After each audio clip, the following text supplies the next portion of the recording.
ఇట్లా వచ్చిన అద్దంలో ఒక ఇద్దరు పిల్లలు ఉరికొచ్చాను. సందు ఉన్నది అక్కడ. ఆ సందులో నుంచి ఆ ఎడ్లను చూసి వాళ్ళు టక్కున ఇటు వచ్చేసింది.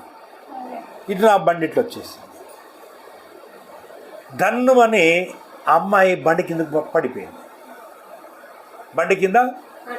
పడిపోయింది. పడింది, లేచింది, అమ్మాయి వెళ్ళిపోయింది. నాకు ఏమనిపించిందంటే నా బండి ఒక పరుపు మీద నడిచినట్టు అనిపించింది నాకు. హల్లెలూయా. పరుపు మీద నడుస్తే ఎట్లా ఉంటుంది? మెత్తగా. అంటే ఆ సమయములో ఏం జరిగిందంటే ఆ దూత వచ్చేసి అక్కడ కాపాడింది. దూత వచ్చి కాపాడింది. పాపకేం కాలే, నాకేం కాలే, అలాగే ఉన్నా నేను.